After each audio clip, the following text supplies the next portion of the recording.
Ciri fisik wanita sudah tidak suci.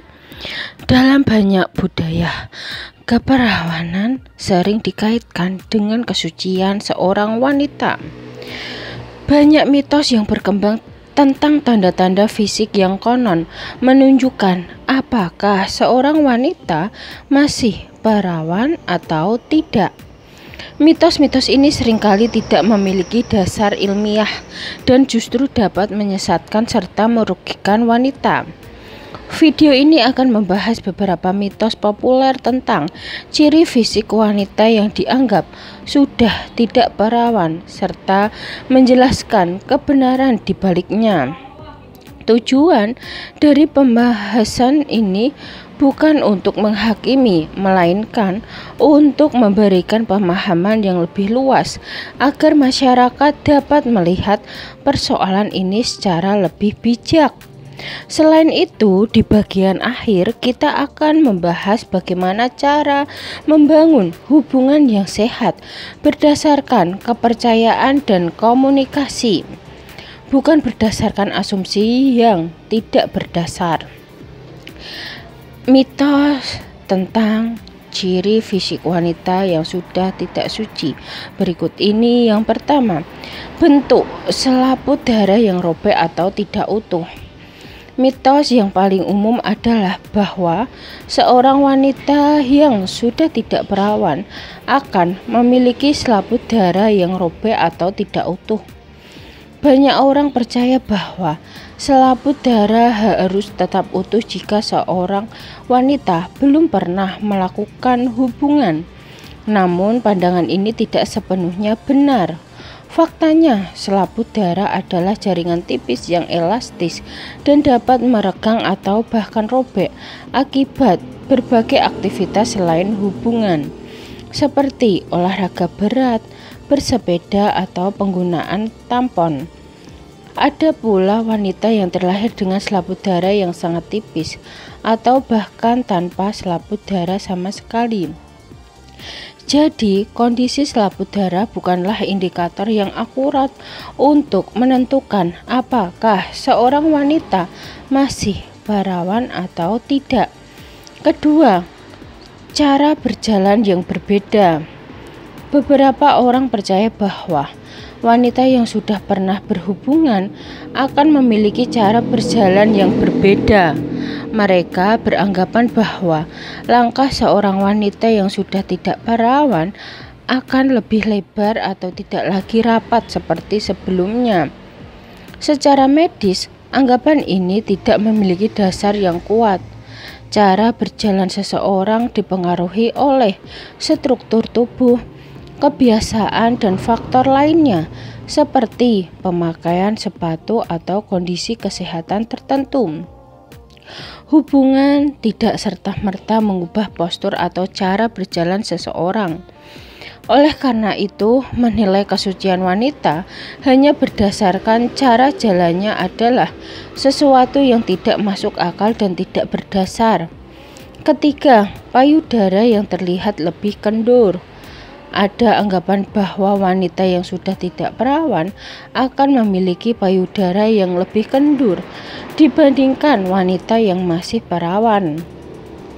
Mitos ini muncul karena keyakinan bahwa aktivitas hubungan dapat menyebabkan perubahan permanen pada tubuh wanita, termasuk bentuk payudara.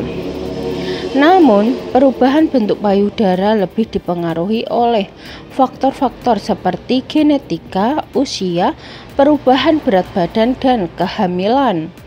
Payudara bisa mengendur karena gravitasi, penuaan, atau kurangnya elastisitas kulit, bukan karena aktivitas hubungan semata.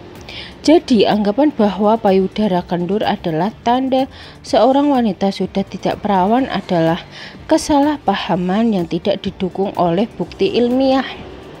Keempat, warna misfi yang menggelap.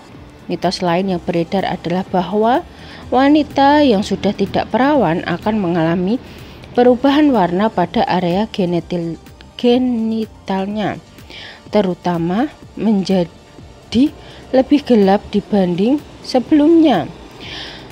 Pada kenyataannya, perubahan warna pada area genital lebih dipengaruhi oleh faktor hormonal dan genetika dibandingkan dengan aktivitas hubungan. Pubertas, kehamilan, dan penuaan juga dapat menyebabkan perubahan warna pada kulit di sekitar organ itu. Jadi, warna misve yang lebih gelap bukanlah indikasi bahwa seorang wanita sudah pernah berhubungan. Kelima, tidak berdarah saat pertama kali berhubungan. Banyak orang percaya bahwa seorang wanita yang perawan pasti akan mengalami pendarahan saat pertama kali berhubungan. Jika seorang wanita tidak mengalami pendarahan, maka diasumsikan bahwa ia sudah tidak perawan sebelumnya. Faktanya, tidak semua wanita mengalami pendarahan saat pertama kali berhubungan. Seperti yang telah disebutkan sebelumnya, selaput darah bisa sangat elastis dan tidak selalu robek saat penetrasi pertama kali. Beberapa wanita bahkan tidak memiliki selaput darah yang cukup tebal untuk menyebabkan pendarahan. Oleh karena itu, asumsi bahwa pendarahan adalah tanda mutlak keperawanan adalah pandangan yang keliru. Kesimpulannya, membangun hubungan yang sehat berdasarkan kepercayaan. Mitos-mitos tersebut menunjukkan bahwa banyak pandangan tentang ciri fisik wanita yang sudah tidak suci sebenarnya tidak memiliki dasar ilmiah. Keperawanan bukanlah sesuatu yang bisa diukur secara fisik, dan menilai seorang wanita berdasarkan mitos-mitos tersebut dapat menimbulkan kesalahpahaman serta ketidakadilan. Alih-alih terjebak dalam asumsi yang salah, hubungan yang sehat sebaiknya dibangun di atas kepercayaan, komunikasi yang baik, dan saling menghormati. Daripada berfokus pada masa lalu pasangan, lebih baik menaruh perhatian pada bagaimana membangun masa depan yang lebih baik bersama. Pemahaman yang benar tentang tubuh dan kesehatan reproduksi juga penting untuk menghindari diskriminasi dan stigma yang tidak berdasar. Pada akhirnya, kesucian seseorang tidak bisa diukur dari fisiknya, melainkan dari nilai-nilai dan integritas yang dimiliki dalam menjalani kehidupan. Dengan mengedukasi diri dan masyarakat tentang kebenaran di balik mitos ini, kita dapat menciptakan lingkungan yang lebih sehat dan saling menghormati dalam hubungan serta kehidupan sosial secara keseluruhan. Sekian video dari kami, semoga video ini dapat bermanfaat bagi kalian. Jangan lupa like, subscribe, bunyikan lonceng, share, dan komen. Terima kasih.